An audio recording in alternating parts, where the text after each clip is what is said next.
மறுபடியும் ஒரு கொடூரமான செயல் நடந்திருக்கு. அதை உங்க முன்னாடி கொண்டு வர போறேன். நீங்க ஒரே ஒரு விஷயம் மட்டும் பண்ணுங்க. தைரியமா இதை நிறைய பேருக்கு தெரியப்படுத்துங்க. ஏன்னா நான் தைரியமா உங்க முன்னாடி கொண்டு வந்து வச்சுட்டேன். நீங்க தான் இந்த விஷயத்தை நிறைய பேருக்கு தெரியப்படுத்தி இப்படி ஒரு விஷயம் நடந்திருக்கு அப்படின்னு நீங்க சொல்லணும். என்ன ஆச்சு அப்படிங்கறத நான் உங்களுக்கு டீட்டெயிலா சொல்றேன். சேலம் மாவட்டம் தாரமங்கலம் குறுக்குப்பட்டி அப்படிங்கிற ஒரு பகுதியை சேர்ந்தவர் தான் எல்லப்பன். இவருக்கு வயசு பாத்தீங்கன்னா 40 வயசு. இவர் ஒரு டிஃபண்டம், அதாவது காது கேட்காது வாயும் பேச வராத ஒரு மனிதர். ஸோ இவர் பாத்தீங்க அப்படின்னா பெட்ரோல் பங்க்ல வந்துட்டு பெட்ரோல் போட்டுக்கு போயிருக்காரு. ஸோ அதே டைம்ல பின்னாடி பாத்தீங்கன்னா டேடி முன்னேற்ற கழகம் கார் வருது. ஸோ வந்துட்டு இவர் பின்னாடி வந்துட்டு ஆறு அடிக்கிறாங்க. இவருக்கு கேட்காது, பாவம், காதும் கேட்காது வாயும் பேச வராது. இவருக்கு வந்துட்டு தெரியல, வந்ததும் தெரியல. இவர் பாட்டுக்கு வந்துட்டு சைகை காமிச்சு தான் அந்த பெட்ரோல் பங்க் அந்த இவர்கிட்டையும் பேசிக்கிட்டு இருக்காரு, ஊழியர்கிட்டையும் பேசிக்கிட்டு இருக்காரு. கார் வருது, பின்னாடி நிக்குது, ஆறு அடிக்கிறாங்க, எல்லாம் பண்றாங்க. இவர் பெட்ரோல் அடிச்சுட்டு காசு கொடுத்துட்டு திருப்பி அங்க போய் நிக்கிறாரு.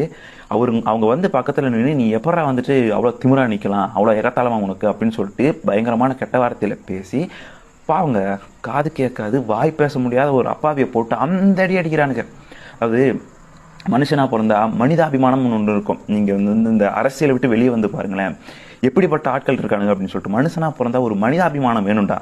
அட பாவம், அவருக்கு காதும் கேட்காது வாயும் பேச வராது, வேணும்னே பண்ணல.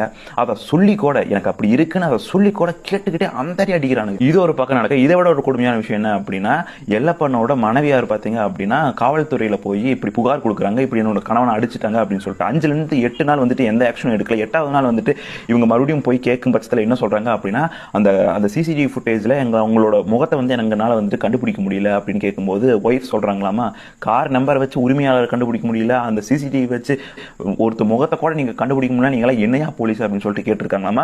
இன்னும் ஓப்பனா ஒன்று கேட்டிருக்காங்க, இது திமுக ஆளுக பண்ணதுனால மட்டும்தான் நீங்க வெளியே கொண்டு வர முடியல, கண்டுபிடிக்க மாட்டீங்க அப்படின்னு சொல்லிட்டு ஓப்பனா வந்துட்டு அங்கேயே பேசி இருந்திருக்காங்க. அது மட்டும் இல்லாம தேசிய கொடி ஏந்தி அங்கேயே வந்துட்டு தர்ணா போராட்டத்திலும் ஈடுபட்டிருக்காங்க. இது எங்காவது நீங்க பார்த்திருக்க முடியுமா, இல்ல வேற எங்காவது வந்துட்டு இதை பேசி நீங்க பார்த்திருக்க முடியுமா? கிட்டத்தட்ட இது நடந்து 1 மாசம் ஆச்சுங்க. நம்மளுக்கு யாருக்குமே இன்னும் பெருசா தெரியாது. இந்த நியூஸ்க்கு ப்ரூஃப் வேணும் அப்படின்னா வேற ஏதாவது நியூஸ் சேனல் பார்க்கணும். முரசொலியும் சன் டிவியும் கலைஞர் டிவியும் பார்த்துட்டு உட்காந்துட்டு இருந்தீங்க அப்படின்னா ப்ரூஃப் கிடைக்காது. இதை பார்த்துட்டு சில இனிமேல் ப்ரூஃப் இல்லைன்னு கத்திட்டு இருப்பானுங்க. இந்த விஷயத்தை நிறைய பேருக்கு தெரியப்படுத்துங்க. இதை பத்தி நீங்க என்ன நினைக்கிறீங்க அப்படிங்கிறத கமெண்ட் பாக்ஸில் சொல்லுங்க.